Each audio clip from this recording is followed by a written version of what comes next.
welcome to Varn Blog, and today I am here in a co-produced episode with Strange Matters Magazine with Mason Herson-Hord, director of the Institute for Social Ecology, organizer, communal gardener, doer of stuff. But we're talking today about the history of the Nakba and up to the current situation and the Israeli-Gaza war. And we are talking in the middle of what seems to be an uneasy extended truce. Who knows how long it'll last?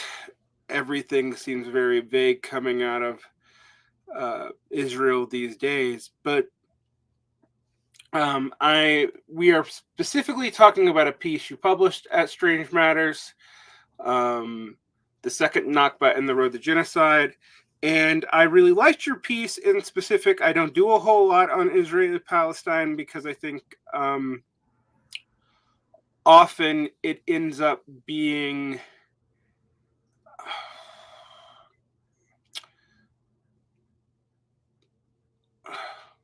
kind of moral stances that I might support, but don't necessarily explain how we got to the situation that we got.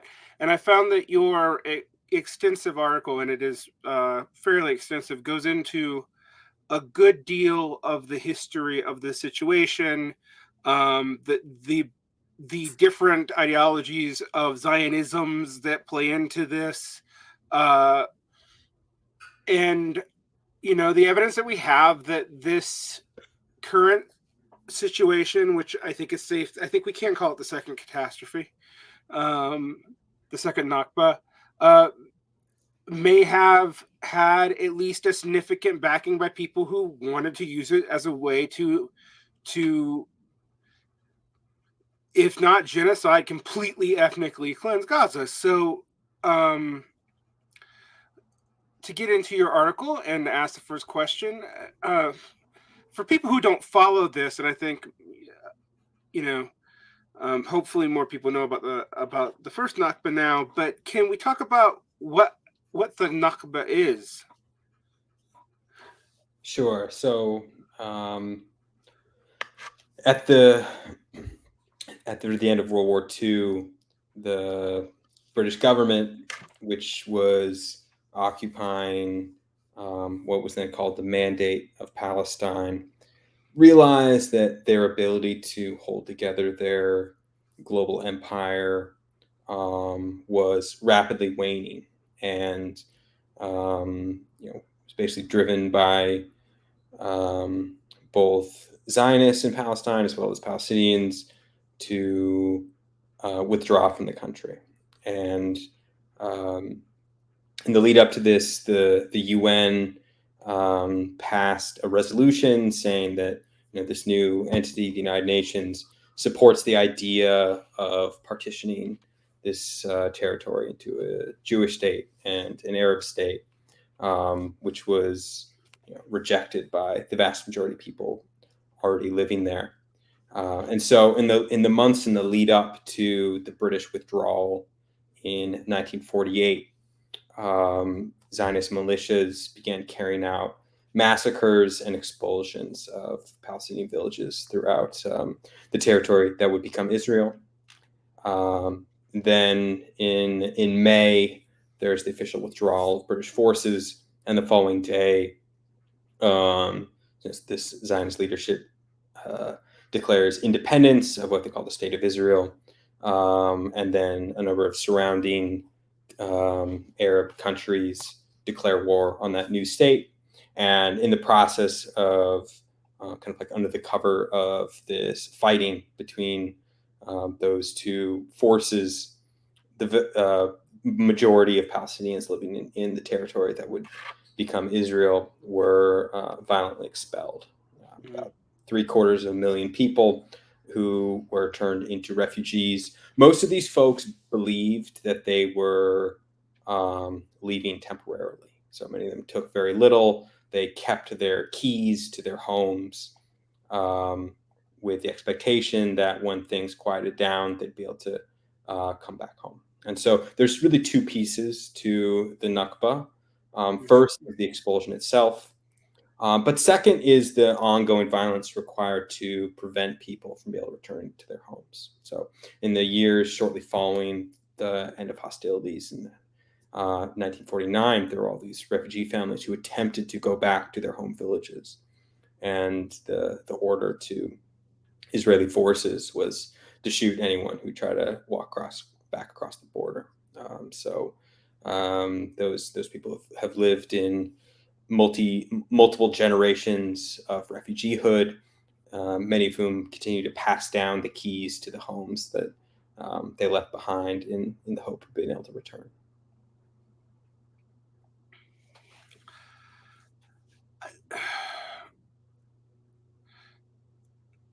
When I was reading your piece, I was struck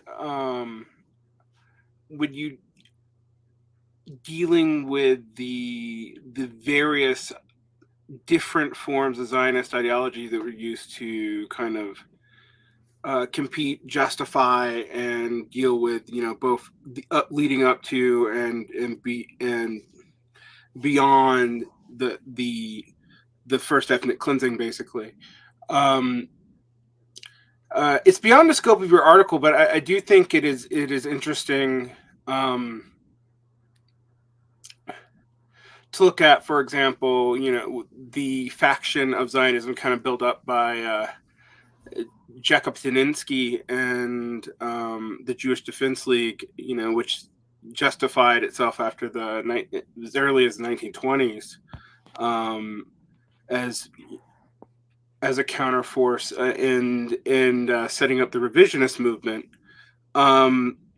Can you explain the various early factions of Zionism for people who just don't really understand that it was not a unified movement? Sure. So there are a few fissures, or I guess I would say open questions that were contested within the movement in its early years. The first is the question of, are we building a state, or is this some kind of cultural movement? And for some people, the idea of return was about culturally or religiously rejuvenating Jewish life, and didn't have political motivations beyond acceptance within the Ottoman Empire. This is definitely like a minority current, and one that was eclipsed after the First World War. This is mainly like Martin Buber and people like that who were if they had any interest in a state at all, it was a binational state. Originally with the under Ottoman rule, and then later on, Buber supported a binational independent Palestine. But it's interesting because he did call himself a Zionist, and that I think throws people off today. Yeah, and that's because today the word Zionist pretty much exclusively refers to the majority faction that we, or I guess umbrella of factions that we historically referred to as political Zionism. That being those who are attempting to establish an independent Jewish state. There are also most of the key fissures or breakdowns within Zionism are really internal to political Zionism, the kind of the where and the how, and what sort of state we want to establish. I think it's also worth noting, people talk about Buber quite a bit as kind of the leading thinker of that anti-nationalist Zionism. I think the person we don't bring up enough in this is the much more famous Albert Einstein, who was less central to this movement, but was also a proponent of that same vision. Unlike Martin Buber, who accepted living in a supremacist Jewish state after Israel achieved independence, they actually offered the presidency to Albert Einstein, and he rejected it on anti-racist grounds. But had been a supporter of this cultural binational or anti-national Jewish movement under the umbrella of Zionism up until that point. Within political Zionism, you primarily have a left and right split, and the left wing, what often is referred to now as labor Zionism, is the largely dominant one. These are people who identified as socialists, who saw Zionism as their own workers' movement, as a national movement, and were the ones who were the primary architects of the expulsion of Palestinians, who built the Israeli state apparatus, organized its militia units. And I think there's sort of a revisionism that happens, kind of imagining the problems of the Israeli state as tied to its right wing, the particular heinous variety of Israeli nationalism embodied by Netanyahu and his faction. But I think it's important to remember all the big pieces of Palestinian dispossession, the Nakba, the occupation. These were things carried out by socialists who were the main architects of the Zionist project. The right, though, is also important because there's clear political organizational continuities between some of these forces assembling in the 1920s around Jabotinsky, as you mentioned, different kinds of militia entities like the Irgun and Lehi.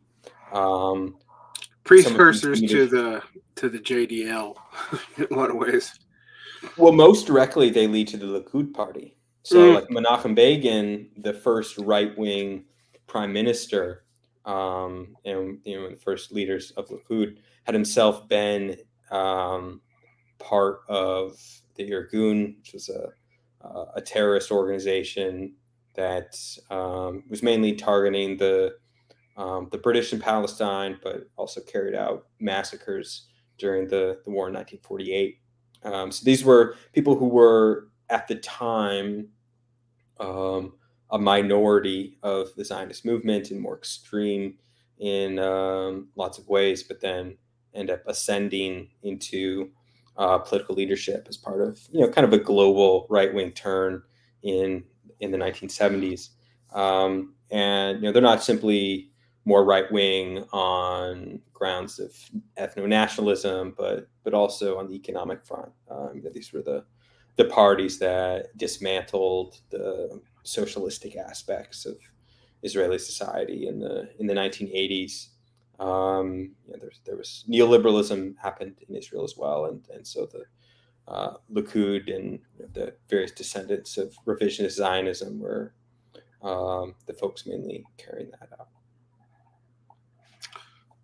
So the revisionists take a long time to really gain the upper hand in Israeli politics, and I think it is important to remind people that the initial Nakba was perpetuated by socialists, hidden by socialists. David Ben-Gurion's government, covered it up. But it did seem like until 1967 that it was sort of considered like it's a done deal. we're not giving this land back, but we don't need to go any further either, and we can maybe start talking about honoring the quote two-state solution, unquote.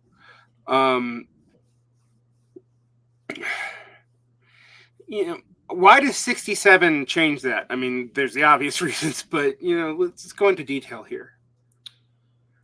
Well, I think it's worth keeping in mind that the Israeli acceptance, at least on paper, of a two-state solution does not come in 1967.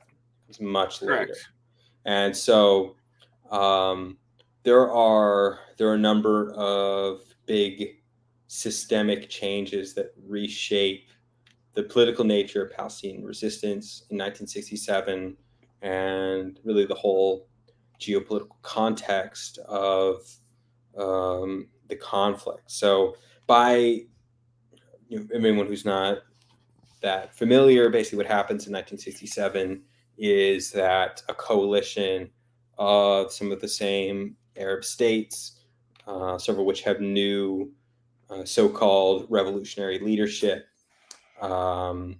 basically gang up to say we're going to attempt to attack Israel again. We'll try 1948 a second time. And basically the Israeli intelligence catches wind of this, and they launch a preemptive attack on these countries. And it's just an absolute embarrassing and devastating defeat for particularly Nasser, who's the president of Egypt, and his allies. And in the process, the Israeli military captures significant territory from these folks. This is when the West Bank, the Gaza Strip become militarily occupied. They also capture the Sinai Peninsula from Egypt, the Golan Heights from Syria, and they frighten all the others into giving up. And with these land seizures, they were able to, over the following decade, extract peace agreements from their hostile neighbors. And so many in the Palestinian movement up until that point had kind of seen the other Arab states, especially those swept up in the pan-Arabist or Arab nationalist movement, of which Nasser was the leading figure. They saw those states as the political vehicles for carrying out their struggle. But 1967 both brings large numbers of Palestinians in the territories under Israeli political and military control, and knocked their political allies in the region really out of the game, at least in any substantive way. There was a follow-up to this in 1973, but for all intents and purposes, the 1967 is the real turning point. And so at the same time, the Palestinian national movement is kind of reorienting itself in the context of the global decolonization, national liberation struggles. It's when organizations like the Palestinian Liberation Organization were formed in exile, and there's kind of a radicalizing Palestinian consciousness among refugees in Jordan and Lebanon. And over the course of the 1960s, basically clarifies for most Palestinians that all they've got is themselves for trying to lift the occupation and be able to return to their homes. And over the course of the late 60s, 70s, and 80s, Israel operates under the assumption that the occupation is permanent. They're going to attempt to settle these territories, treat them as internal colonies with captive markets and exploitable labor. There's no not even the facade that we're going to eventually move towards Palestinian independence. It's really only in the aftermath of the first Intifada where their hand was forced to, and that's the beginning of the peace process, as it's been called. And that's the only context where anyone is, other than the PLO, is talking about a two-state solution with any seriousness. Well, let's talk about the first Intifada and the Israeli reaction to it, because it seems pretty clear that both gets the Israel to, on paper, admit to a two-state solution, but it also is when you start seeing the long, slow decline of labor Zionism, and these the revisionist Zionist become increasingly dominant after this point. But also there begins to be factions, both religious and not, more extreme than them, and that's a new development. So what really happens in the 70s? It's a big question, but in it's Israeli something. politics. Yeah, in Israeli politics, and then maybe we'll switch over to the Palestinian side too. Yeah. Well, this is the late 70s is the first real defeat for labor Zionism since the founding of the state of Israel. They've had continuous political control over the Knesset, the Israeli parliament, and the prime minister's seat up to that point. There were some political reshufflings of the left in Israel in the late 60s. The old Mapai party dissolved / fused with other ones. But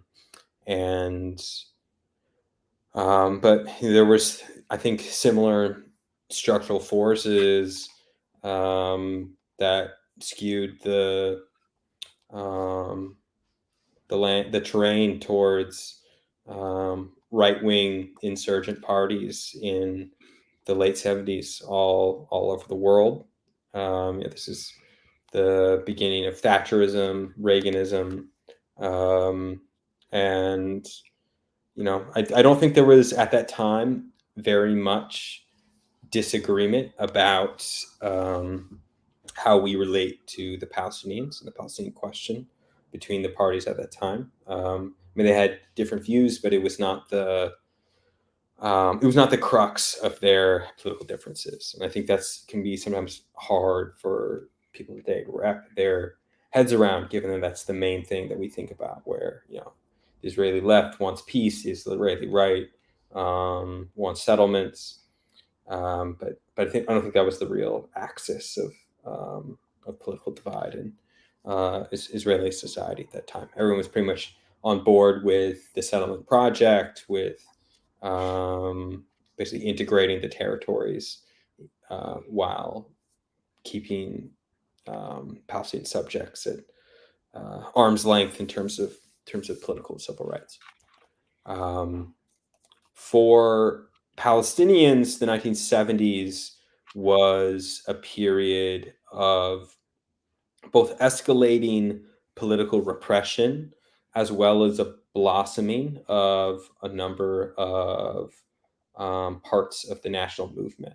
The 1970s is when the Palestinian women's movement is born, which ends up becoming one of the most well-organized forces in Palestinian civil society.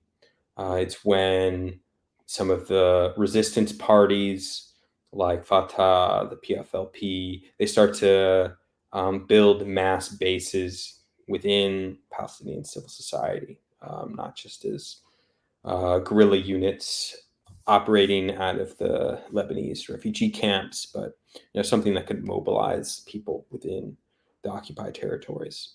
It was in these years that the Palestinian labor movement within the occupied territories is born as well. And so these different forces are the ones that kind of assemble the power behind what will become the first Intifada a decade later. Mm. So we have the lead up to the Intifada. Let's remind people what actually sets that off. So it is disputed what counts as the beginning of the Intifada. There's one Palestinian scholar named Mazem Qumsiya, who I learned a lot from, who has argued that it kicks off about a month and a half earlier than you'll see on Wikipedia. But generally, stories told is that there's a Israeli truck in the Gaza Strip that runs over a group of Palestinian workers, kills 4 of them, and the funeral for them becomes a mass protest. And these spread throughout all of Gaza and the West Bank over the course of December 1987. And suddenly there's unprecedented, massive civil disorder in the Palestinian territories. And in those first 2 months, it's not totally clear, what sort of the organizational form or the leadership structure of this movement is like. And beginning in January, we start seeing the first communiques of a body calling itself the Unified National Leadership of the Uprising, the UNLU. And at least on paper, this is made up of the main parties of Palestinian resistance, Fatah, the Popular Front for Liberation of Palestine, the Democratic Front for Liberation of Palestine, and the Palestinian Communist Party. And so that's sort of what is reported in the Israeli press, that this is a movement that is orchestrated by the PLO leadership in exile, and if we could find and arrest, deport whoever their key agents are in the territories, then the uprising would stop, because that's who the streets are taking leadership from. Turns out this is a fantasy, and when it wasn't really, the extent to which that was untrue was not really made clear to people outside the struggle until a number of years later. But in essence, what took place was, over those first 5-6 weeks of the struggle, ordinary people in villages and neighborhoods all over the territories organized local councils out of the women's committees and labor unions and the local party offices, where basically everyone in the neighborhood gets together, and that council is the forum in which you decide things like who's gonna maintain the barricades to keep out the Israeli military. How are we gonna get food? How are we gonna make sure our kids have school to go to, because they closed down all the schools in response to this. And then each of those councils, are popular committees, as they're referred to in Palestinian parlance, would then send a delegate to a council of their region or their whole city. And so it was a federated structure from these directly democratic community institutions at the grassroots level on up to this secretive body called the UNLU, which was operating on a national scale. And its function really was just to coordinate political action, to make sure that the general strike days and the days of protest were happening on the same day throughout all the territories. But all the initiative of how to carry out the struggle was on a local basis, and so it was never known to anyone who was at the highest levels of this structure, and they'd have to rotate people all the time because folks would get arrested and or need to go underground, things like that. But you knew that you kind of put forward an idea with your delegate to the next scale of the council. Sometimes it would end up in the communique with plans of action for basically the whole society that would be distributed as leaflets all over the place. So we have the Intifada really pushing back. This happened under largely Labor government in the 80s. Yitzhak Rabin, famously the defense minister at the time. And you start seeing, a real rightward shift in Israeli politics. I mean, it'll culminate, I think, probably in a bunch of events. And the development of just before this, I mean, you had the beginnings of the Kahanist movement. So let's get into the Kahanist movement. A weird claim to my own family history is I am a distant relative of Mir Kahan, which is a very weird thing. I am How like distant? about fourth cousin. Okay. I'm not even Ashkenazi myself. I'm Sephardic, but yeah, it's a strange relationship there. But we should talk about the beginnings of the JDL and the Kahanist movement, and because that's really that's beginning to happen, I think, almost simultaneously to the Intifada. I'm so trying to figure out a way to address this in the chronology is a little bit difficult, but when does this new far right start developing? And what role did Mir Kahana play in that? Well, so he himself comes to the United States. It's not it's not in the same way an outgrowth of Likud or revisionist Zionism. And his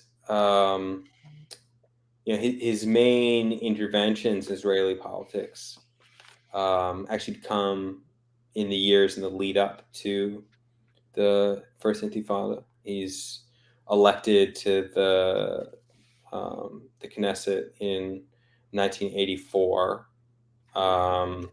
and then is barred from re-election in 1988. It's just we're well into the thick of the Intifada at that point. And so I think we need to think of Kahanism and the Israeli right as things that have only fused together in more recent years. For Likud voters in the 1980s, a person like Meir Kahan was a terrifying extremist who was going to blow up Israeli society, help make a theocracy, and even when he would speak in the Knesset, even all the right-wing members would get up and leave.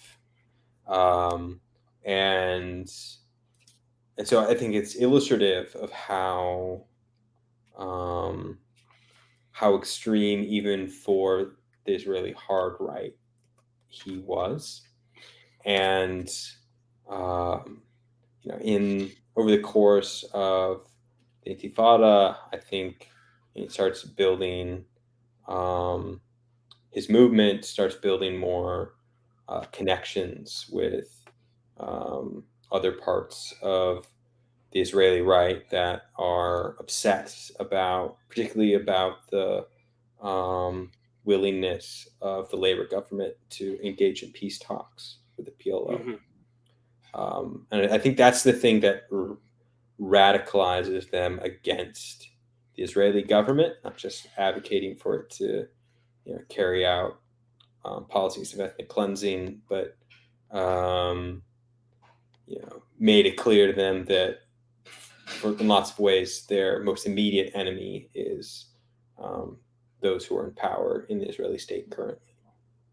And so Yitzhak Rabin, who you mentioned previously, was the defense minister during the Intifada, someone who was the architect of just horrific brutality and repression when they ran out of jail space to be locking up kids for throwing rocks at tanks. Rabin was the one who gave the order that just go break their arms and legs, and that's what he's known for in Palestinian society. What he's known for in Israeli society is being the peacemaker, because it's in sort of a only Nixon could go to China sort of way. He's the one who has the standing in Israeli politics to not be seen as a pushover for Arafat and the PLO, but who can communicate the reality that Israel's standing internationally requires it to negotiate a political solution to a crisis or a problem that they've thus far been trying to resolve with bullets and clubs. And so that gives us the Oslo Accords, which were a framework for moving towards Palestinian independence, towards a two-state solution. And in the aftermath of this, Rabin himself is assassinated by a member of the Israeli far right, who I do not believe was himself a member of the JDL, the Jewish Defense League, or of Kach, that's Kahana's movement organization. But all these folks knew each other. They were in the same political circles and same currents, and so this extremist wing of the Israeli right is in a lot of ways a reaction to the peace talks, and I think the sort of souring of the broader Israeli right on the peace talks is part of what was able to let them look back and think, oh, maybe those crazy genocidal extremists weren't wrong about everything if they're right about this. Well, I mean, this merger, I think, does take a while. One of the things that I always find interesting about it is that there is, to some degree,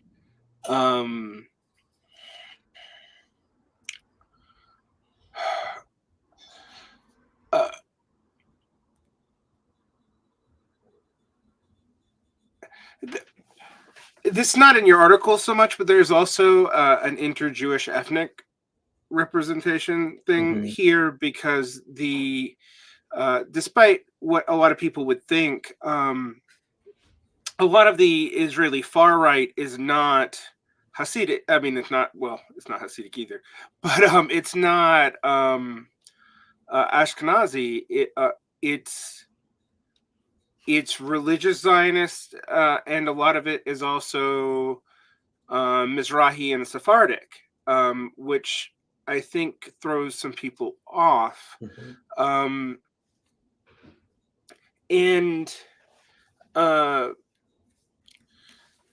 how much do you think that matters? Is there any significance to that? What do you think drives that? Well, there's a lot of significance to that, and I think it'd be hard to assign rankings of how much causal power each of the different factors we might attribute that to. But I think some of the key ones are in sort of the ethnic class society of Israel. Those Israelis of European descent are wealthier, they're more well educated, and they identify more directly with a longer term left wing Zionist project on the whole. And they're also considerably more secular, which was not as important of a fissure in previous decades, but is very important now. And I think there are some parallels to, for example, in the U.S., where those who are socially liberal in this country are oftentimes more likely to be college educated, have belong to professional strata. So that's one dimension to it. Another dimension is the relationship to Arabs and Arab society. So for lots of Ashkenazi Israelis, the sort of like horrible things that can be attributed, that they would attribute to Arab states or Arab people, are a bit more abstract. If their context for this is the conflict with the Palestinians, and then any military conflicts with Syria and Egypt and whatnot, many of which are more distant memory. And for those who came from other parts of the Middle East and North Africa, many of them were themselves literally ethnically cleansed and driven out of their homes in Iraq or Syria or Algeria before coming to Israel, and so have a bit more of a noxious relationship politically, socially, culturally with basically non-Jewish Arabs, and we're much more willing to get on board with an extremist nationalist agenda in relation to those. And then then there's, I guess I alluded to before, there's the religious element. The Israeli right did not used to be particularly religious, but over the course of the last 20, 30 years, the religious component to the settler project and the broader right-wing turn intensified, and a lot more Mizrahi Israelis are practicing than their secular European cousins. And I think part of it is also just the bit of a underdog dynamic where Mizrahis is a marginalized minority in Israeli society, were kind of a contested constituency among the more radical socialist left through organizations like the Israeli Black Panthers, as well as resurgent right wing. And I think that's a dynamic that happens all over the world, that there's no inherent left-wing political content to social marginalization, and lots of lots of ethnic minorities have been sort of gobbled up politically by different strains of the right, and Israel's no different there. Well, I mean, Yigal Amir, the assassin of Rabin, is famously a Mizrahi from a Yemeni family. Ben Gravir is he's Kurdish. Yeah, I was about to say he's a Kurdish Jew. So yeah. When I think about like of the different far right factions, and one of the things that's so hard to talk about today is how many different far right factions there are. There's quite a bit. Like Avdor Liebman now, who's actually in opposition to the current government, but is a different far right faction. But Liebman's one of the few people I think is actually a leader of one of these groups. Is actually an Ashkenazi. Now, I find interesting too, kind of simultaneously as we have the buildup of the JDL and the Cohost, we also have a kind of new wing of the Israeli left, which you get Ian Pepe and Benny Morris. I think I think Morris's book comes out in '88, actually, right? Who are kind of come out of a labor Zionist background, but break from it and start talking about the end of Israeli innocence and maybe calling for something like what Buber wanted way back, in the 20s, a secular binational state. What do you think prompts this? Well, for that group of academic historians, it was the simple fact of the opening of the classified archives from 1948. And so there was this prevailing official story about what had happened in 1948, that, this is what the government told us, this was taught in schools. But when these folks when historians first started to be able to look at primary source material, it became pretty obvious that most of the main components of that narrative were nonsense. One of the key ones is this sort of David and Goliath version of events, where a beleaguered Israeli movement is surrounded by all sides by enemies, but despite incredible odds, manages to defeat them and survive.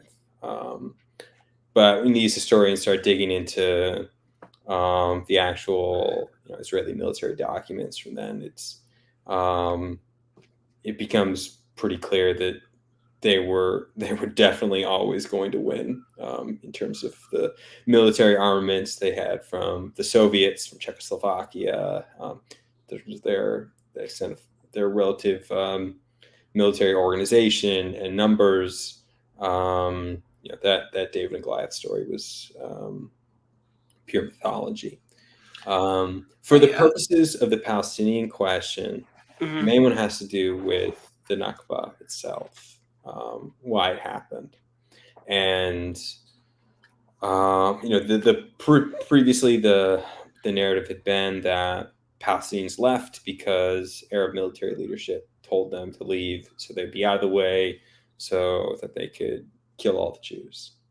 But people like Morris and Pape were uncovering clear evidence that the leadership of the Haganah and basically the whole Zionist project in the person of Ben-Gurion was ordering systematic expulsion, that this was a state-building project rooted in, dependent on ethnic cleansing. And so it it forced a reframing of the expulsions as not an unfortunate side effect that was the fault of somebody else anyway, but functionally a sort of original sin for the Israeli state. Now, Ilan Pape, who's one of these historians, is on the radical left and the anti-statist socialist left, and advocates a single democratic state for all people as the only political solution that can sort of undo these historic harms. But Benny Morris, who's the most central of these historians, is has pretty different politics, and I think of him as sort of like a politically amoral figure who thinks on the long term, where individual atrocities don't register as much, and he's more on the side of expulsions where necessary. We had to do them, and maybe we'll have to do them again. I mean, I've read Haaretz, some interesting criticisms of Morris's position that basically claim that his political advocacy, particularly after 2000, is really hard to square with his historical research, particularly before 2000. So it's, I think Avi Shavit has said a lot about that, but that's I find that interesting to sort of sit with. I know Morris has also been critical of Norman Finkelstein, and he's also criticized Pepe more than once, I believe. So it's an interesting scenario where the key figure is only a key figure scholarly, but his politics seem to be, you're right, they just seem totally amoral, these things happen, atrocities happen, we're not different, but what you gotta do, this is what states do, basically. It's what I kind of the gist I get from him. Right, he has it was us or them mentality.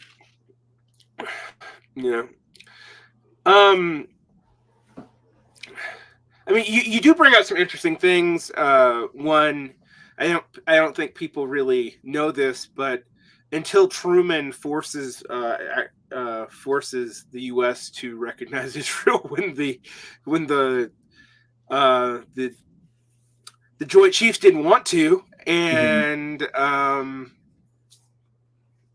I don't think is usually that well known, or that the Soviets played a pretty big role in the establishment of the state of Israel, and were actually in some ways more. And Stalin was probably more influential than the U.S. was. Definitely. Which I think confuses people, because I think most people kind of come to this between, the 1967 war and the 1987 Intifada, where the Soviets are clearly on the side of the Palestinians, but largely for kind of realpolitik reasons, honestly. Yeah. And also by 1987, they're barely relevant anyway. And so these are all, I think, one of the things I really liked about your article is you contextualize on that. That gets us to, let's get to the 2000s, because as I don't know how old you are, that's when I became a follower of Israeli politics.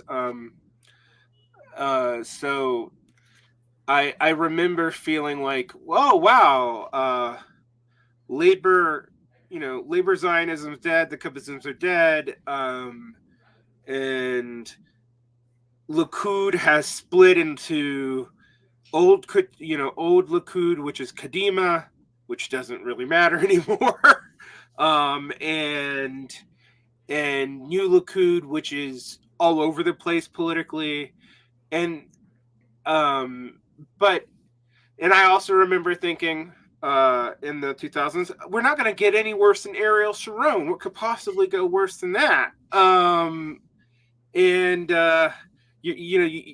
Unfortunately, we'll have to like wildly smile at the naivete of that time. Can always get worse. It definitely can get worse. So in the 2000s, you have really the beginning of a Kahana revival. You have, I mean, labor is decimated. I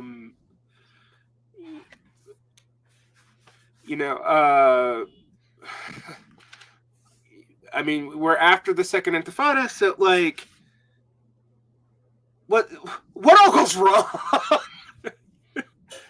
For everybody. I mean, I guess we kind of, the main event of the 90s for me is, I think we have to talk about the beginning of the shift that the assassination of Rabin indicates, but and like the Knesset being so worried about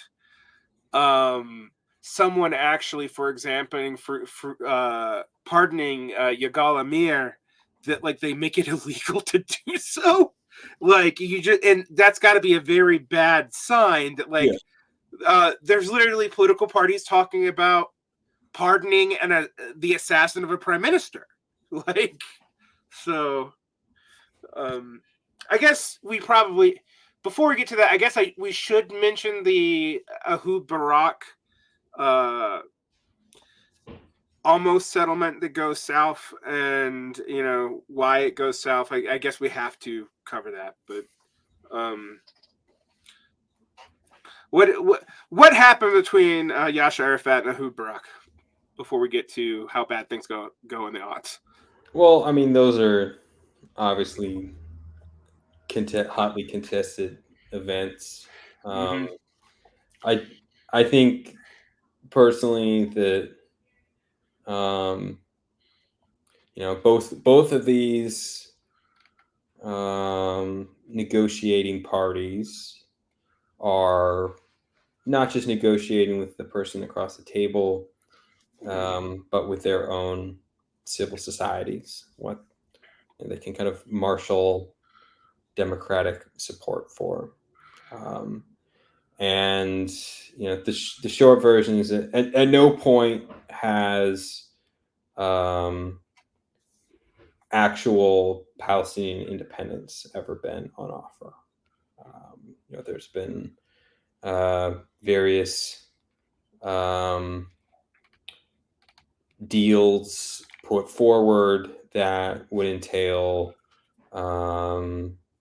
setting up the Palestinian territories as a demilitarized, self-managing political entity that lacks all of the key pieces of political sovereignty that define international relations for modern states. And I think that the fact that those are the best things that the American negotiators and Israeli leadership were able to come up with is itself it's pretty damning. It's damning of the process itself. Mm-hmm. Rashid Khalidi wrote a really good book. What is it called? It's called Brokers of Deceit. That is about the American involvement in the peace process.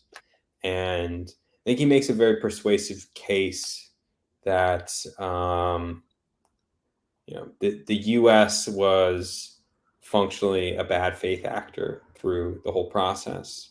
That their sole diplomatic function in the course of this was to provide political cover for indefinite Israeli rule, and that some of these unswallowable deals that were made on offer were strategic ones to put forward something that no Palestinian leader would ever be able to accept, and nor should they ever accept, in order to be able to turn around and say, "Oh, like we can't actually negotiate with these people. What are you supposed to do?" And I think there were structural problems baked into the Oslo Accords from the get-go. Having no no timelines, no means of enforcing Israeli withdrawal except when the Israeli state wanted to, and just like accepting the Israeli presence as a status quo that no other military occupation is would not be part of the equation. And so that this was a major conflict in Palestinian society at the time. How do we relate to this offer of peace talks?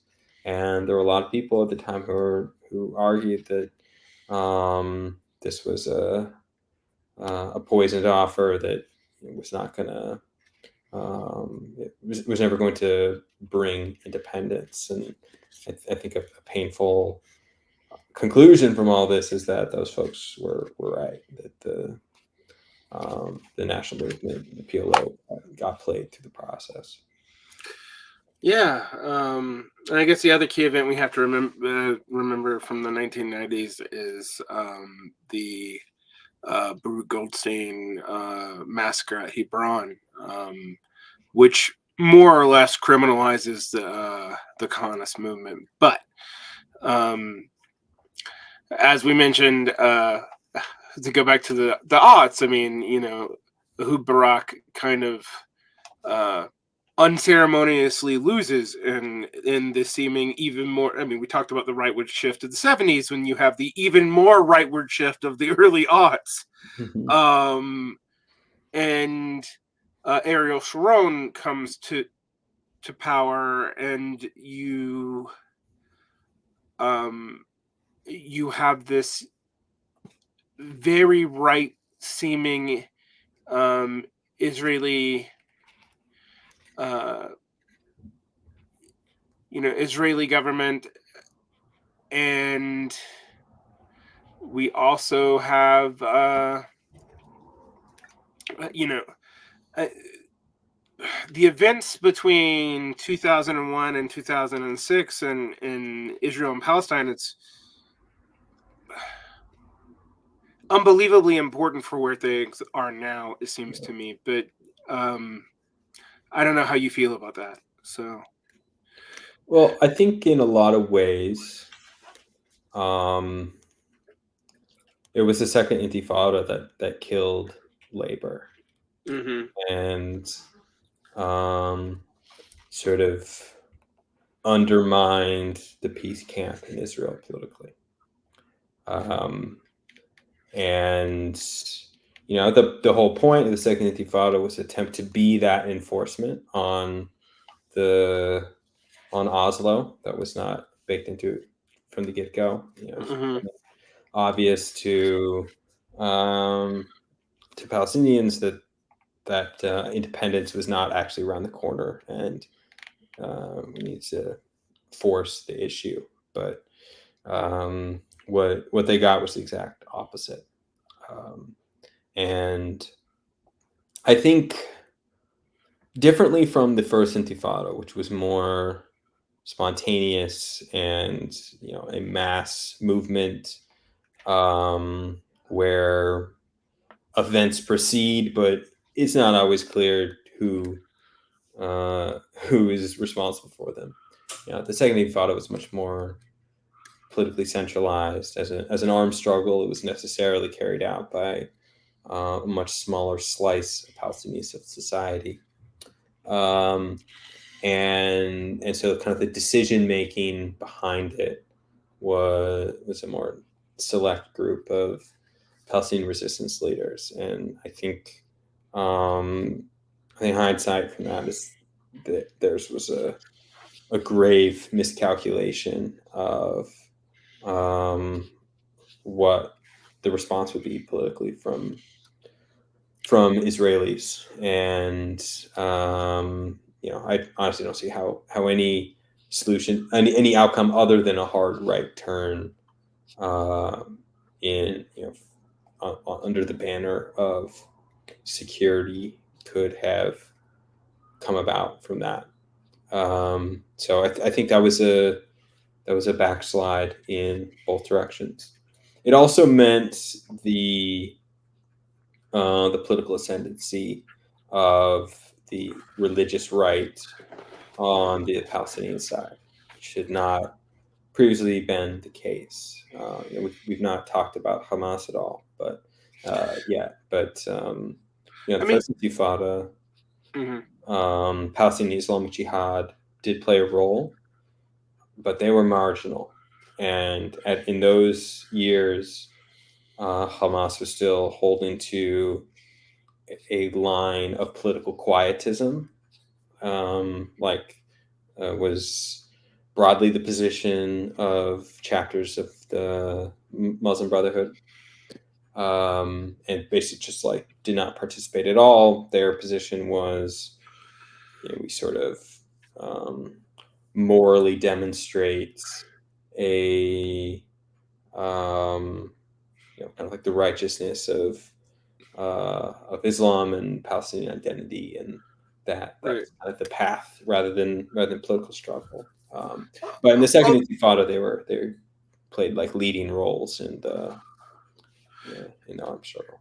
Well, I mean, in Gaza, they basically set up a dual power regime, honestly, which I think is, I always tell people, they've been building. I mean, they've been doing it partly ironically, with Israeli money, but going all the way back to the 70s. But Hamas was formed in the late 80s. I think they're formed in 1987. Their precursor organization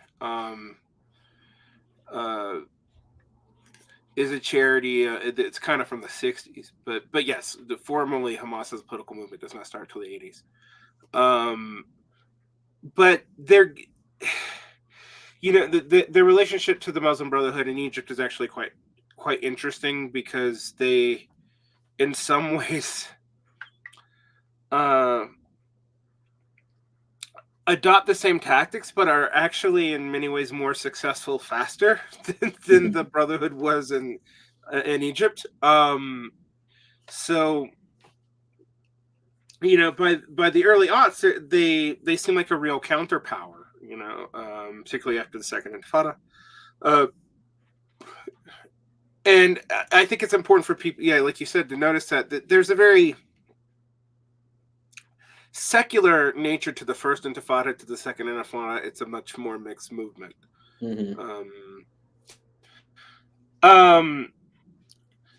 Then you have, in some ways, the last gasp of what's going to turn out to be a dying right wing, which is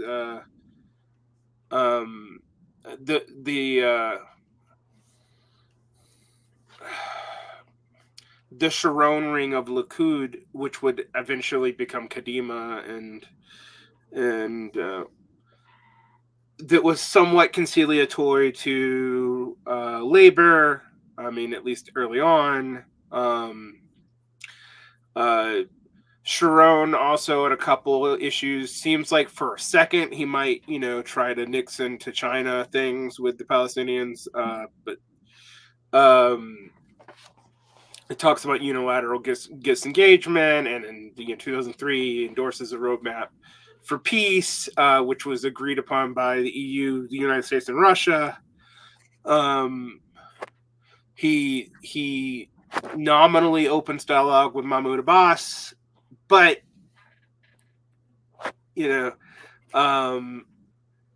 this doesn't really. I mean, this actually creates, in some ways, the beginnings of a real political ascendancy of Benjamin Netanyahu.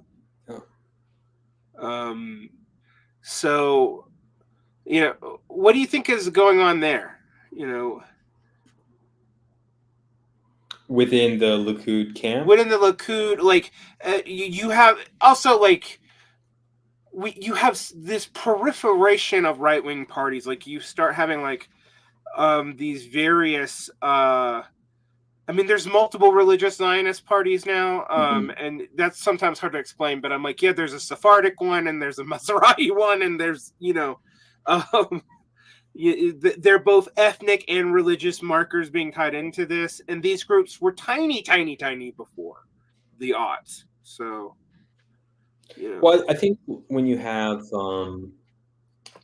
political coalitions break or lose substantial chunks of their constituencies, you're basically creating lots of political opportunity for organizations and parties that want to step into that electoral space. And one of the really interesting things about parliamentary systems that in this country we have no experience of is that it creates lots of space for small parties to make real moves. They have proportional representation in Israel, and when there's kind of blood in the water politically, factions are going to put forward their platforms and see what happens, and then they can assemble the coalitions after the votes are in. And I think the expansion of right-wing parties in Israel is a symptom of their political fractiousness and differences. But it's also a symptom of their march forward and the kind of like seizure of political space as things were in such shifting turmoil in the 2000s. Well, you have the nominal leader of a party resign from his own party and start a new one. Like, that those kinds of events usually are an indication of pretty strong political instability. But what Kadima seems to have ultimately done is finish killing labor. Ironically, so. And you did have some. Even in the Kadima government back when Ehud Olmert was running things for the brief little bit that he did, you had like the Shahs, which for the people who don't know, that's a Sephardic religious party in coalition with the government. Starting with the rise of Netanyahu, it really does seem like the only movement is to the right, and honestly, that a lot of younger, more left-minded individuals start leaving the country.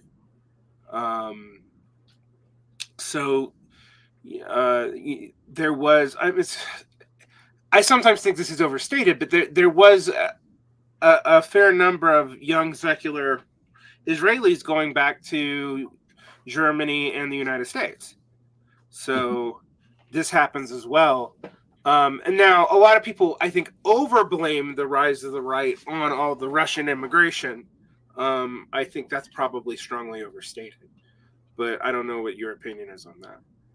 Well, the other generational piece that I think is really crucial is that for the young people coming of age in the Second Intifada or this right-wing turn afterwards, they're more right-wing than their parents. Yeah.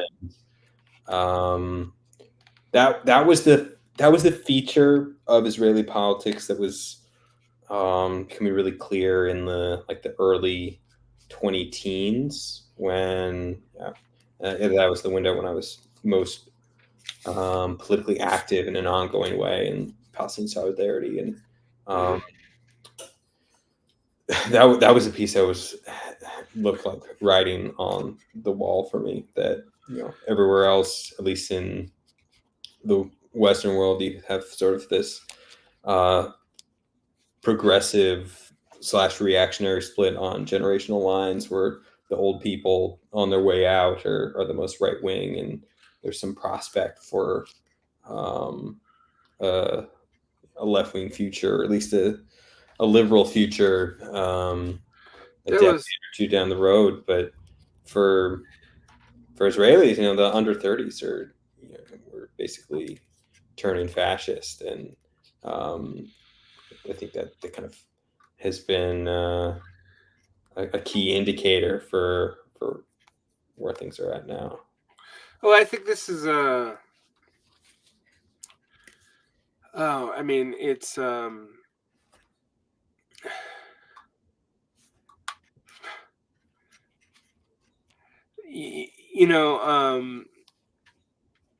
mean, Lahava has a lot of youth members, and I was in Egypt from 2015 to 2017, and actually, to me, the whole Levant seems more right wing than it probably was.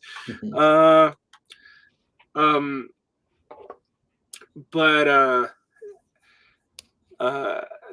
and of course, when I was being nearby, and I knew a whole lot of people who were going back and forth between Palestine and Egypt, usually waiting in the Egyptian airport for the 1 or 2 days a year that they could get into Gaza, because there's specific times, and people would just be waiting. You just meet people waiting in the Cairo airport when you just talk to them. It did seem like things were going incredibly right wing in amongst Israeli youth, and that if you were a left wing Israeli youth, you were getting out of the country. And so that definitely seems to be the trend. I mean, one of the things that you're to kind of get up to the current, I think a lot of people when Netanyahu lost for a little while, a lot of people were maybe hopeful, but recent polling is like 60% of Israelis believe that ethnic segregation is needed. So like it's a majority position now. And it seems to be even more popular amongst the young than the old. So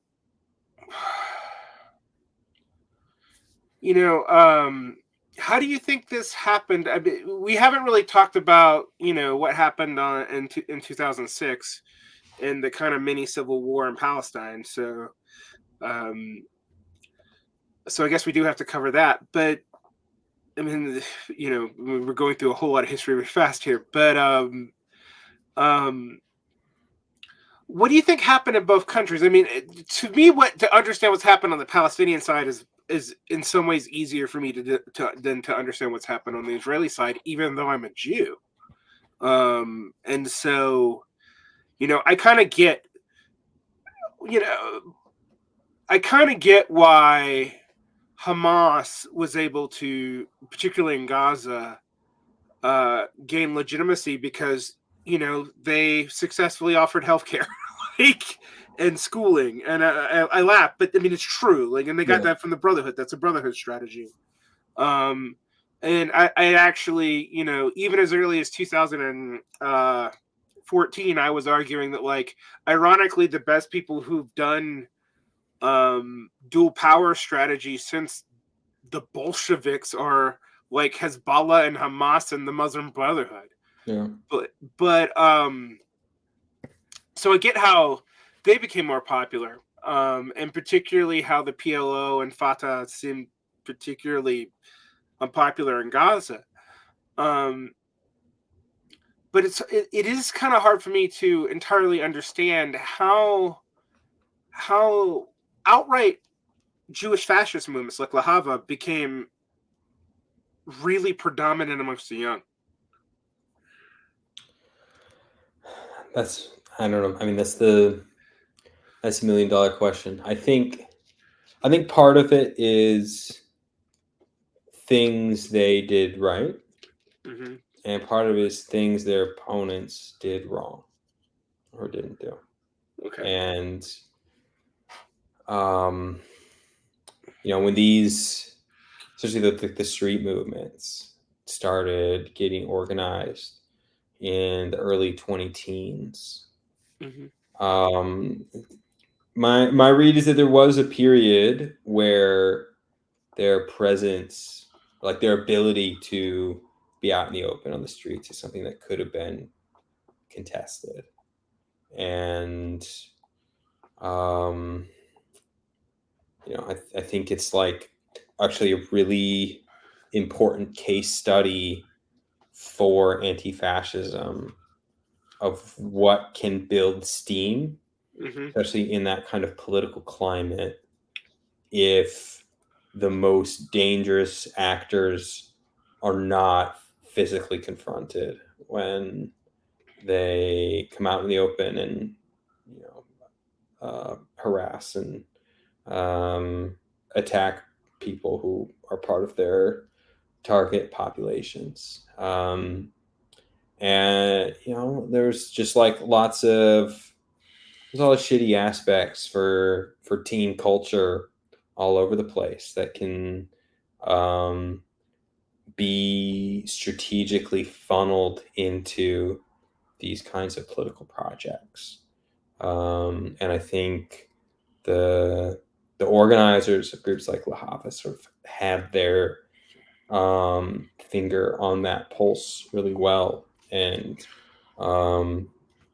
were able to manipulate that. But I mean, these things are also just part of those organizations are also symptomatic of these bigger picture right wing shifts,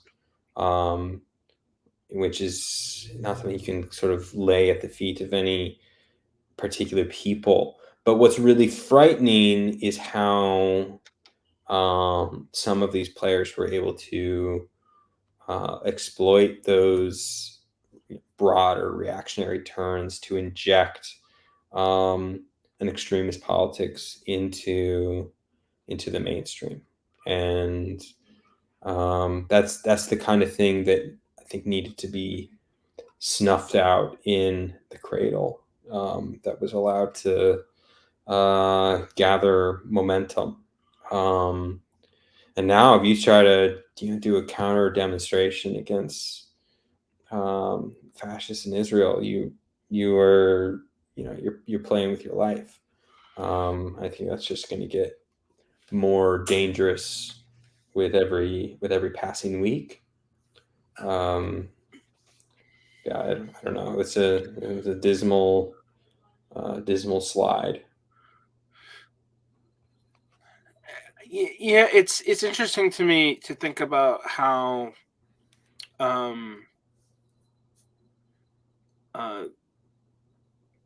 for example, Netanyahu is not popular at this particular very second. I mean, who knows how this will play out ultimately. But when people ask me about, well, what does that mean about the future in the left in Israel? And I'm like, I have no idea, because some of the people who may be opposing him may be well to the right of Ben Gvir. And it's hard for me to know,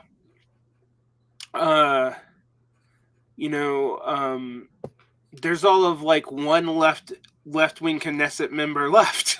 You know what I mean?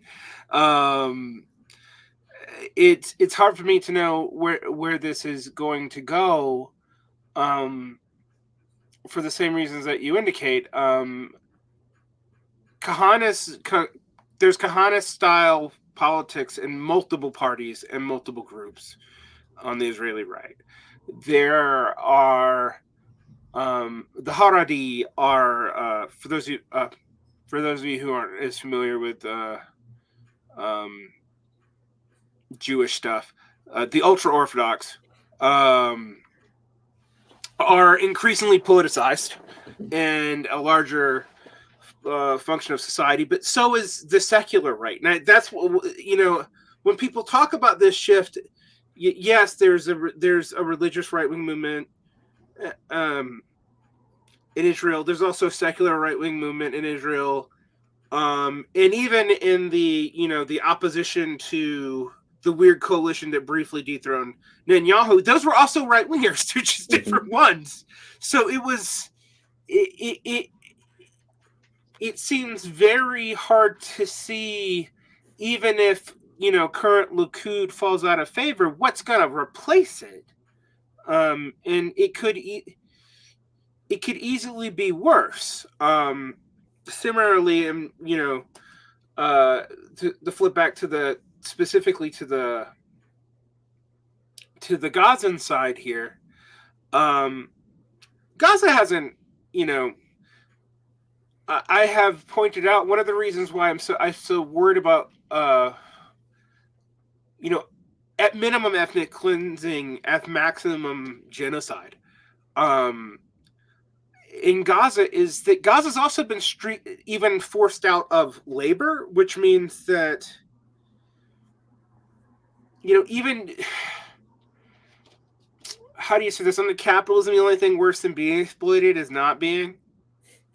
Like, yeah, because they have been kind of, you know, Gaza's been rendered almost an entirely a surplus population. That usually, when that happens, historically speaking, in these kinds of situations, part of that removal of even from the labor pool is so that you can't integrate into society, form bonds, and thus turn people to your side. Like, that's part of the aim of that. And so, you know, Gaza's been cut off from Israeli society now since 2007, really. There hasn't been an election. Getting in and out of Gaza is just harder and harder and harder to do, you know, particularly after 2014, you know, after the silent Intifada. It's basically like, there's 2 roads in, and that's it. Or maybe even one road in. Can't remember, but there's not a lot of ways in the Gaza right now. So it seems almost set up to encourage Hamas to take a desperate measure and then trigger what now seems to have happened. Although I do find it interesting that the boots on the ground war have been seemingly delayed. But it also looks like that Netanyahu is going to start claiming sections of northern Gaza for settlers. So it's hard to see how any good's going to come even of this truce. I know we skipped 10 years effectively, but the Netanyahu years are all bad. They are all bad. It's just all bad. Like, well, I mean, the thing that he did, that I think was most sort of politically poisonous for all this, is recognizing that his political fortunes rested with coalition with, you know, those various crops of new far right-wing parties that, you know, you were talking about before. Yeah, I mean, you know, back when Avigdor Lieberman was in government, and we were talking about, yeah, he's in opposition right now, but he's terrible. It was like, so I'm like, okay, so we have some right-wingers who are terrifying in opposition, and then, but you got Bim Gravir, who's just in a different type of far rightist. It's like, so I can pick between my brown shirts and my black shirts, and I mean, like, am I supposed to feel good about that the brown shirts are now in opposition to the black shirts? I don't know.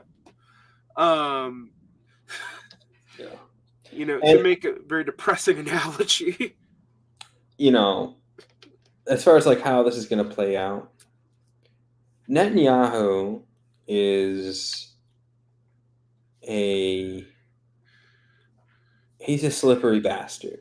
And he's the most successful Israeli politician ever. No one's been able to weather what he has for as long as he has. And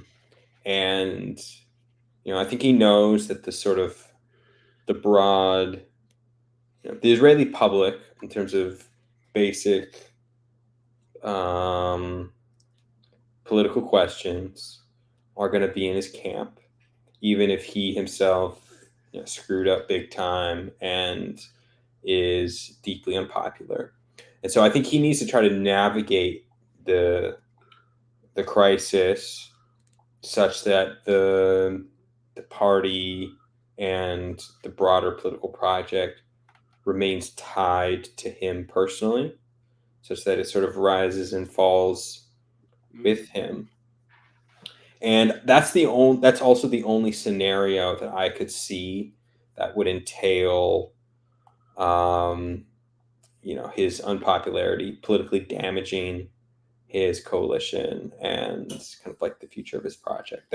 That's maybe the scenario where Yair Lapid or someone else might be able to displace him in favor of a more center right, center left coalition of some sorts. But that just seems so unlikely.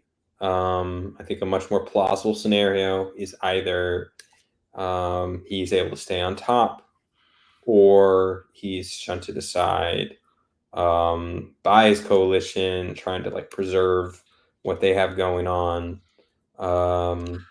in favor of some other far right figure. And that could get into super dangerous territory really quickly. Yeah, we don't want Abor Liebman and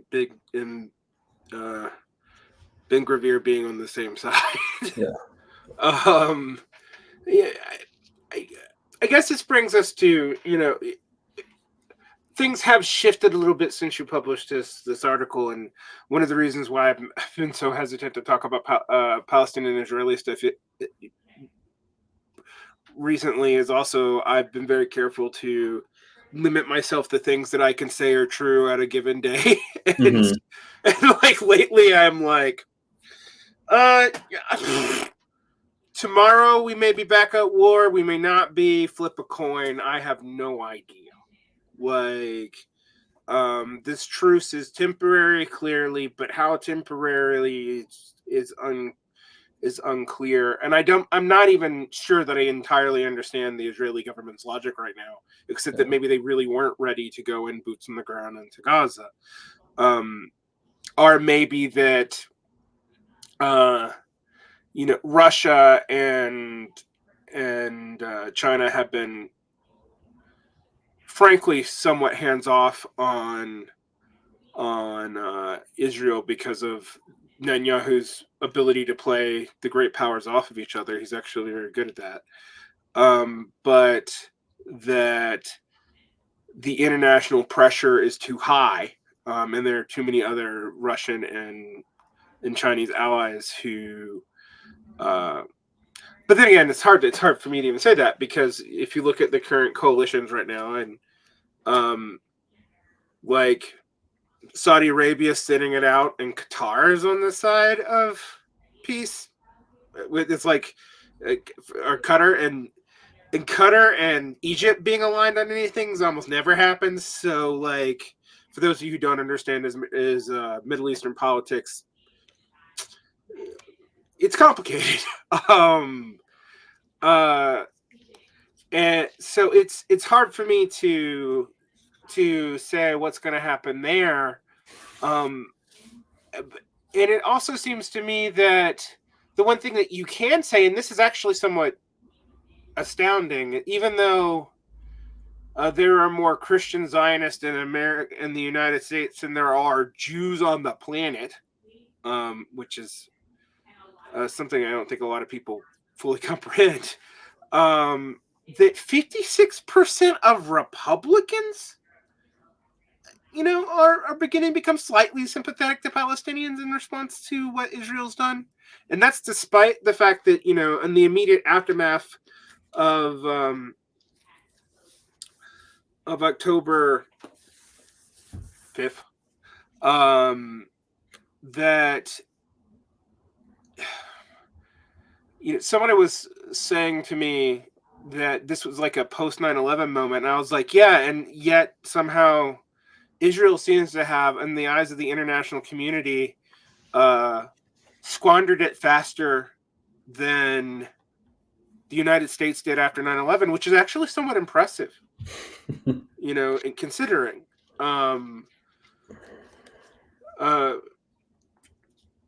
What do you make of that? I mean, like, the fact that I am not saying that everyone on the GOP side who is questioning the Israel narrative is necessarily a good person or are doing it for noble reasons. I'm sure a couple of them are anti-Semites, but I don't think most of them are.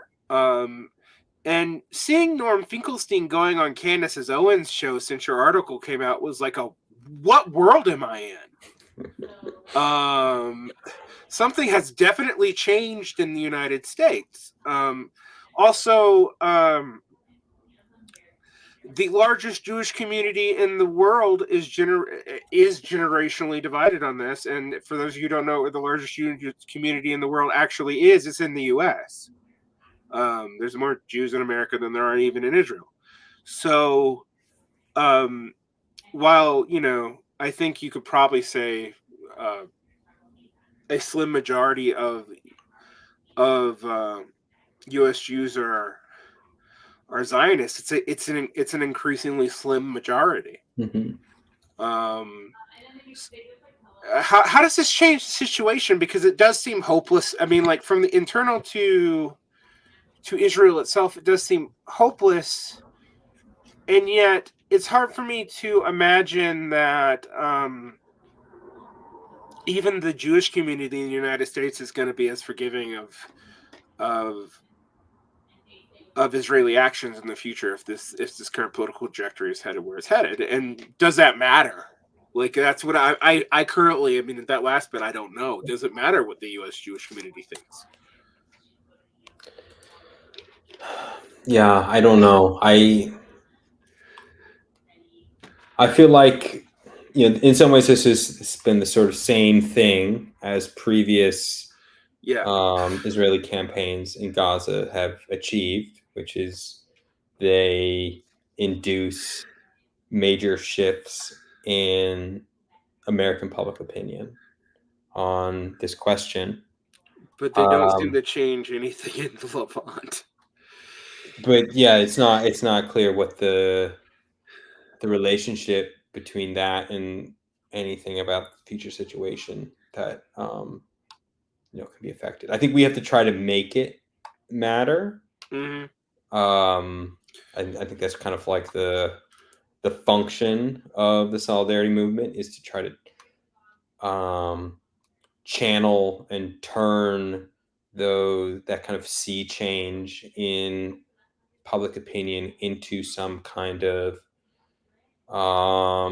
political result. But I'm increasingly convinced that we need to think of solutions to the conflict being externally imposed on Israel.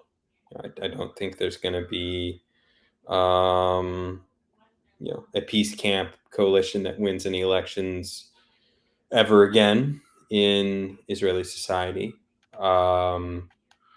And outside the United States, there have been a number of other interesting political steps taken.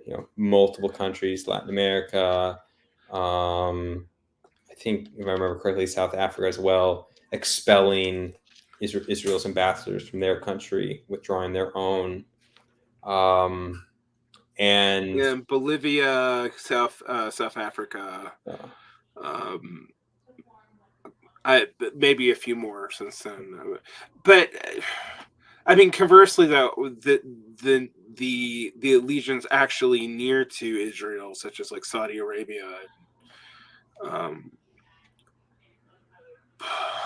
the situation with China and Russia seem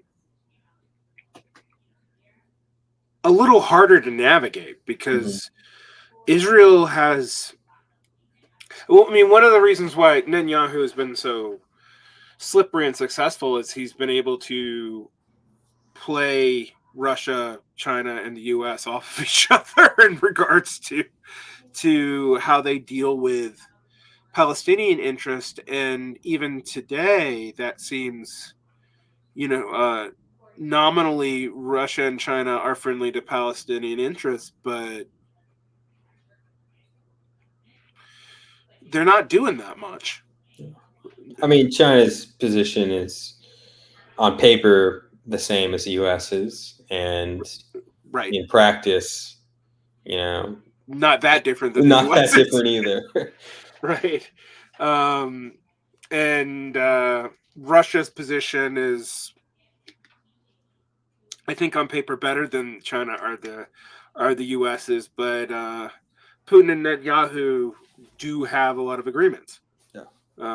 So although there are hopeful signs. Another thing that you mentioned in your article was the Modi trying to basically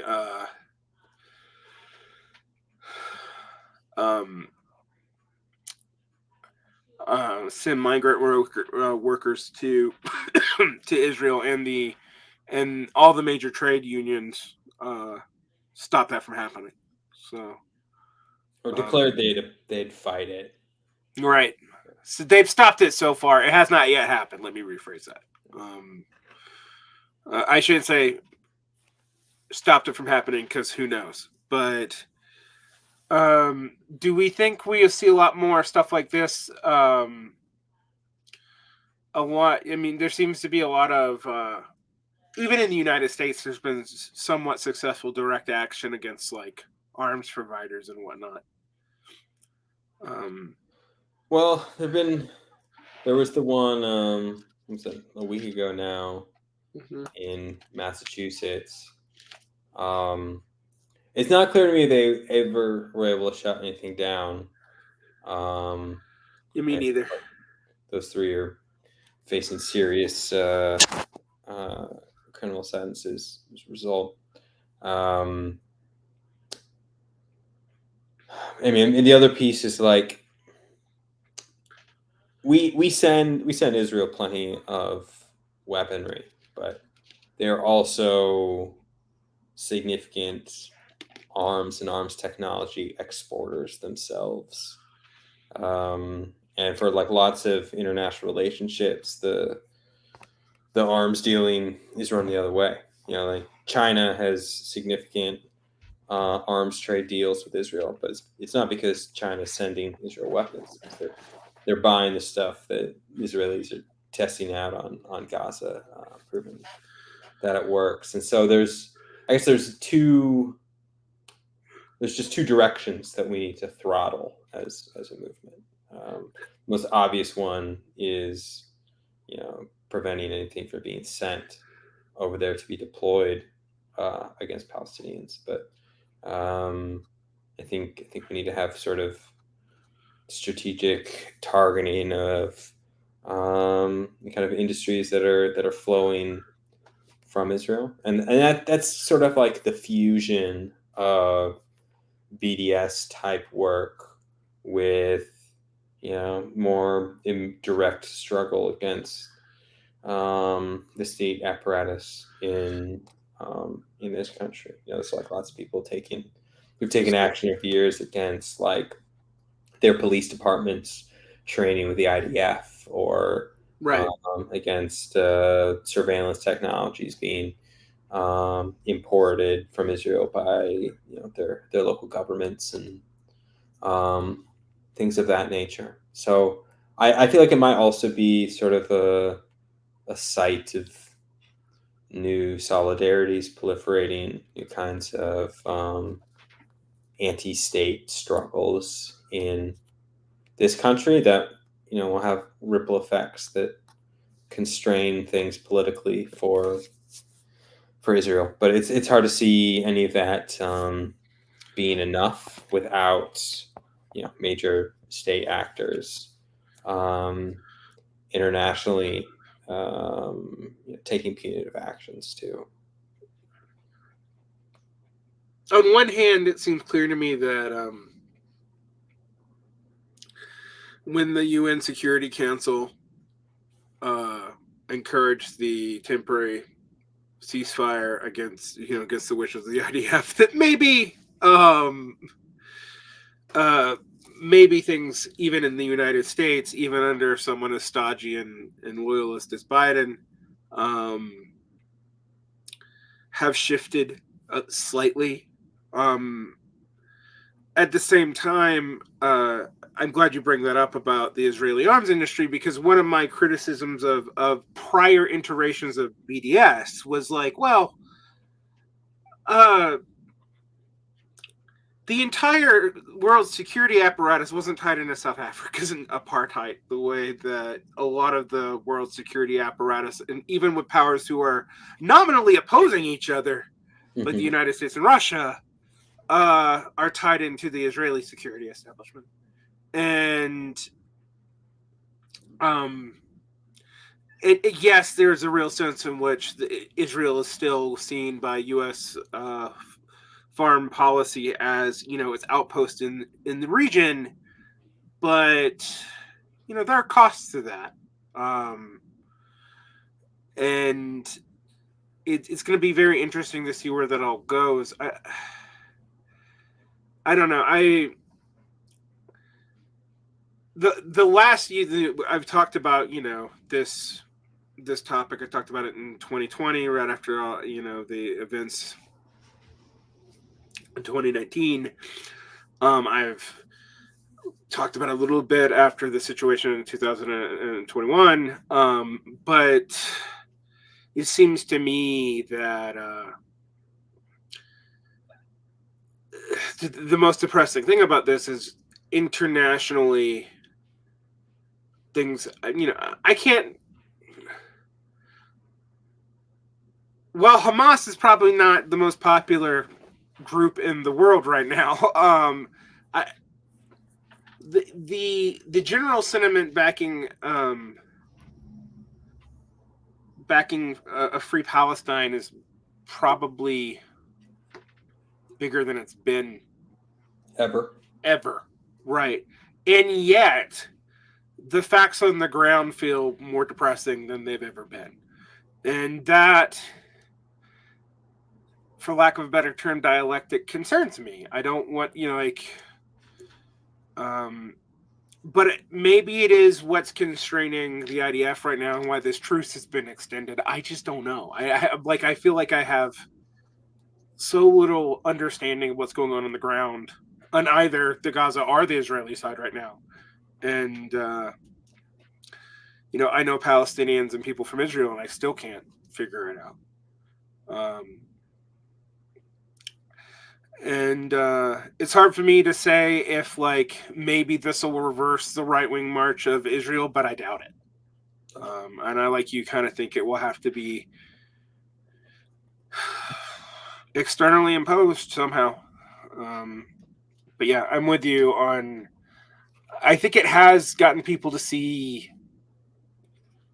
the extent to which popular opinion and state actors are decoupled in the world. I mean, it's indicative of how geriatric our democracy is, and but it's also kind of like an indicator of how it's just, the bourgeois dictatorship is not cut and dry either. They need to manage that gap in a way that doesn't expose them too much, and that's kind of the space that we have to push, push the foreign policy apparatus. It's not a lot of wiggle room. But I think this is also something that's been a wake-up call for a lot of people about how undemocratic the U.S. state is, how insulated it is from Popular opinion. Yeah. And particularly on, I mean, ironically, even given the the whole founding fathers cult that's in this country, people missing that since even things like the Police Powers Act, which was actually supposed to limit the executive's ability to use, to do war policy without doing war policy, it's become pretty clear that our legislative system is completely non-responsive and broken down. And our legislative system actually is the part of our democracy that's kind of not really democratic. Mm-hmm. So it kind of it exposes a lot of people to how little power they have over the foreign policy apparatus. And I, like you, actually think that's a good thing for people to realize. Like you do need to understand that this is not something that you really control by voting. You can control it. I mean, you can. I'm not saying you can't have an effect by voting, but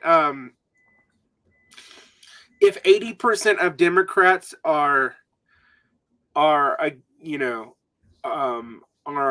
take relatively pro-Palestinian stances, and yet it doesn't matter to the leadership of the Democratic Party, that does tell you something. So I think they also feel a little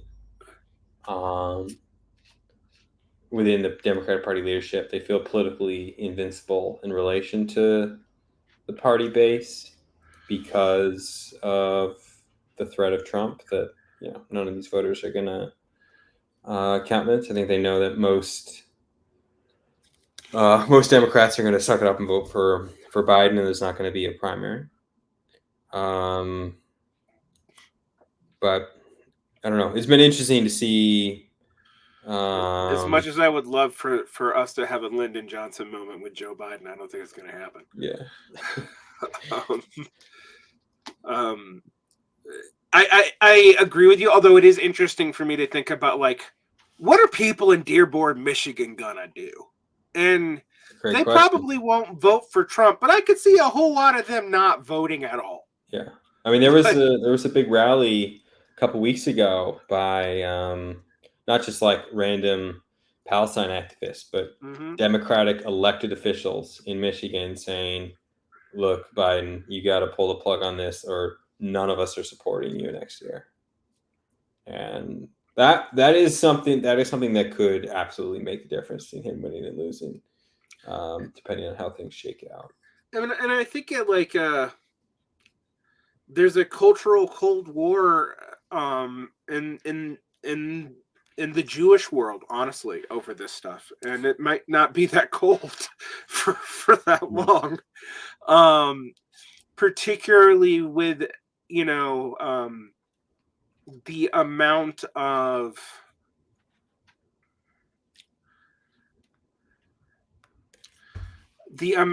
like right-wing counseling, actually, to use the appropriate words that they complain about it so much, of different student groups or whatever. And I never try. I don't focus on what college students do. If some 22-year-olds are undiplomatic or silly in the way they express solidarity, I'm not going to lose sleep over it. That's just me.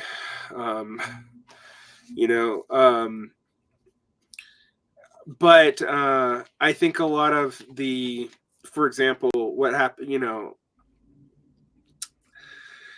there's been a lot of backlash on college campuses from law firms and people power, which they haven't seen on other things. And I think it has been kind of a wake-up call about a generational difference in all this. All that said,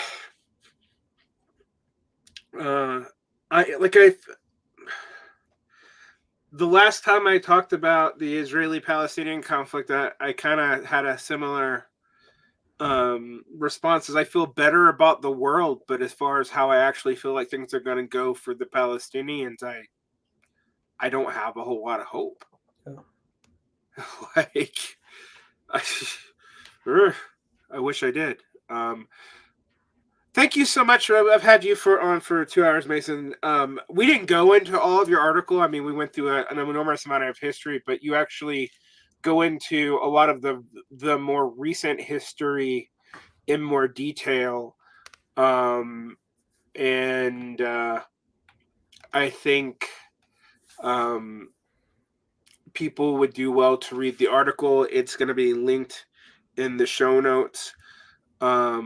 Normally, well, I'll just leave it at that. So people should definitely check out your work at Strange Matters and read it. And it's one of I want to say it's one of the more thorough pieces I've seen on this shift in Israeli politics, and I haven't seen a whole lot that goes into this shift from both the Israeli and Palestinian side, other than your piece. There's been a lot of even Vox of all places has been doing decent explainers on how we got to the current situation in Palestinian politics, which again just tells you when I am like what an indicator. Yeah, if I'm giving Vox credit for doing anything, like popular opinion has shifted. But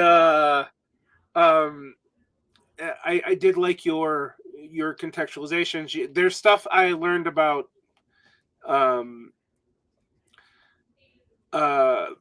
specific things in marginal right-wing Israeli politics that I was not even that aware of, and I actually do keep up with Israeli politics. So although I admit since about 2018, I like dread opening up Haaretz in English or Hebrew because it's just like more bad news. It's like I'm gonna start missing Ariel Sharon. That's not a good thing. That's just not a good thing. All right. So check out your article. Is there anything else you'd like to plug?